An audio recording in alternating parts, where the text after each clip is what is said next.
کیا تم نے نہیں دیکھا کہ تمہارے پروردگار نے قوم عاد کے ساتھ کیا کیا، جو ارم کہلاتے تھے، دراز قد مانند ستونوں کے، کہ تمام ملک میں ایسے پیدا نہیں ہوئے تھے؟ اور سمود کے ساتھ کیا کیا، جو وادی قرا میں چٹانیں تراشتے تھے؟ اور فرعون کے ساتھ کیا کیا، جو خیمے اور میخیں رکھتا تھا؟ یہ لوگ ملکوں میں سرکش ہو رہے تھے، پس ان میں بہت سی خرابیاں کرتے تھے، تو تمہارے پروردگار نے ان پر عذاب کا کوڑا برسا دیا۔ بے شک تمہارا پروردگار طاق میں ہے۔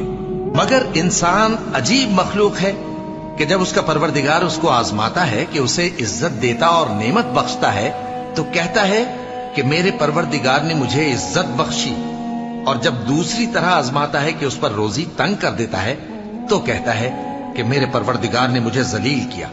یوں نہیں، بلکہ تم لوگ یتیم کی خاطر نہیں کرتے، اور نہ مسکین کو کھانا کھلانے کی ترغیب دیتے ہو، اور میراث کے مال کو سمیٹ کر کھا جاتے ہو، اور مال کو بہت ہی عزیز رکھتے ہو۔